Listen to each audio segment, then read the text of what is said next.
Welcome back to today's Explainer. We're diving straight into some incredibly personal, deeply unsettling source material today. Just picture this for a second. You go in for a routine rehab appointment, just for a hand surgery, nothing crazy, and suddenly, simply being in that clinical environment triggers this massive flood of haunting memories. And we're not talking about memories of the physical injury. We're talking about an involuntary psychiatric hold. It's a situation most of us will thankfully never experience, which makes this firsthand account so incredibly valuable. So we're going to explore exactly what happens to a perfectly lucid mind when it's just suddenly locked away, completely misunderstood, and forced to navigate the absolute extreme edges of human psychology. The author reflects on this idea of freedom while sitting behind locked doors, and they note this really harsh reality. They say that when they truly sat there and chewed on what true freedom meant, it tasted faintly of iron. It's such a visceral hook, right? It just pulls you right into the emotional weight of being confined against your will. It's not just a physical restriction. It's this total sensory deprivation that literally leaves a bitter, metallic, unyielding taste in your mouth. Section 1, the taste of freedom, a loss of autonomy. To really grasp what the author went through, we have to understand the abrupt, sheer loss of autonomy they experienced the second they were misunderstood and locked up. The contrast is just undeniable. Out in the real world, you walk freely, right? You decide where you want to go, what you want to eat for dinner, you just kind of live your life. But inside the reality of the ward, you don't even have a smartphone to connect with the outside world. Your entire physical universe instantly shrinks down to your room and a dining area. That's it. Even basic hygiene is stripped away. Baths are restricted to just twice a week. The author remembers staring out the window at normal people walking by and just feeling this crushing, deep envy. To a totally lucid person thrown into this, it was an absolute living hell. So how do you even survive a situation like that? Well, the strategy becomes incredibly simple. You suppress the rage. The author felt this intense, overwhelming anger toward their parents for putting them there. A rage so fierce, so blinding, they felt like they might actually lose their mind right on the spot. But here's the catch. They couldn't show even a single ounce of it. If they acted out or raged or screamed about how unjust the whole thing was, well, their hospital stay would just be extended. They had to bury that anger completely and play the absolute model patient just to secure their eventual release. Section 2. Journey into the Abyss. Terror of the Ward.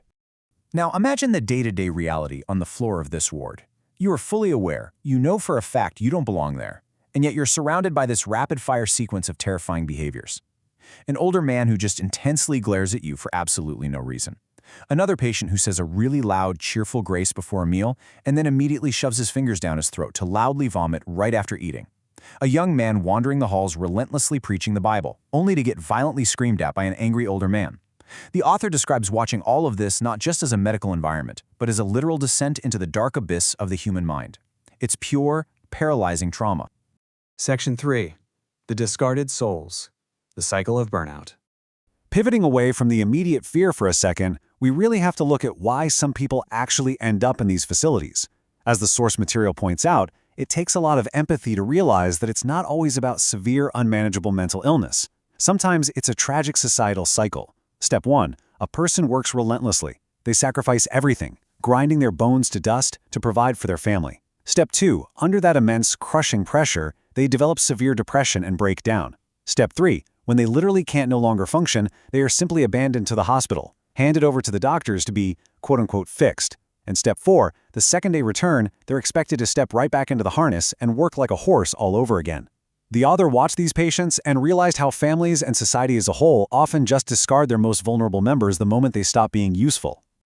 Seeing this dark cycle firsthand leads to a really powerful realization. Walking away from pride and toxic expectations is very often the only path to true happiness.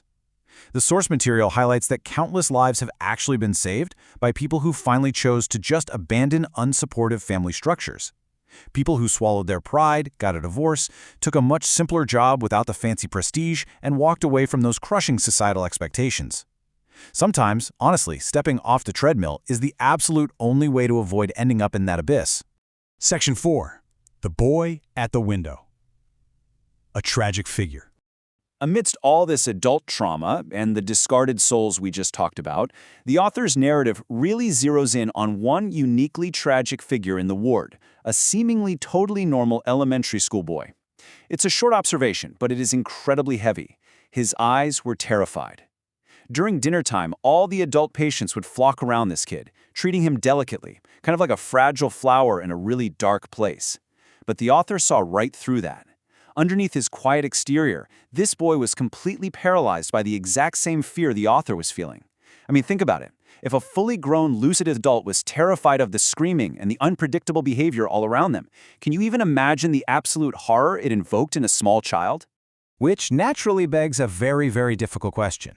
Was it actually illness, or was this just a summer daycare for bad behavior? Because this whole thing took place during the summer holidays, the author harbors this dark, nagging suspicion. Did the parents just lock him away because he had some minor behavioral issues they couldn't be bothered to deal with? Did they throw him in a psychiatric ward so they could go take a vacation? It's a completely chilling thought, isn't it? Just how easily a child can be labeled sick and removed from sight by the very people who are supposed to protect them. Breaking down this complex psychological dynamic reveals something profound. Very often, psychiatric patients blame their parents. That's the symptom. But the true root cause? It's the desire to be understood. The author brilliantly points out that when a patient says, "It's my parents' fault," what they're really doing is screaming into the void, "I want you to understand me. I want you to rebuild this with me." But families often completely miss this. They defensively label the child as the sole problem, totally missing the desperate plea for empathy that's hidden right behind the blame. Section 5. An Inner Illusion. Looking Back. Years have passed since that harrowing stay. Looking back on it now, the author traces that little boy's journey. Back then, he was a terrified elementary school student trapped in a psychiatric ward. Today, he'd be a young man, probably around 18 years old. The author wonders, are you doing well? When you look out the window today, do you still feel that same sad, trapped emotion? Please don't make that sad face anymore. There's just this profound empathy across time, a deep, genuine wish that this young man has finally escaped the mental prison they once shared. And right here is where the narrative takes a breathtaking psychological turn. It introduces the concept of the inner child. If you're not familiar, this is an individual's childlike aspect, the part of us that holds all our deeply rooted emotional memories, our traumas, and our hidden psychological needs. Let's look at how this builds to the author's stunning final realization about who that little boy actually was. The author ends the entire narrative by leaving us with this haunting question. Was the boy an illusion, my own inner child? Just think about that for a second. Was that terrified little elementary school boy even real? Or, in that state of immense, crushing stress and trauma, was he a manifestation of the author's own profound fear and vulnerability? Did they literally project their own desperate, trapped inner child onto the physical space of the ward around them? It's a brilliant twist, and it forces us to ask ourselves, how much of the terror and sadness we see in the world is actually just the unhealed wounds of our own inner child staring back at us? Thank you for exploring this fascinating, deeply moving journey with me on today's Explainer. See you next time.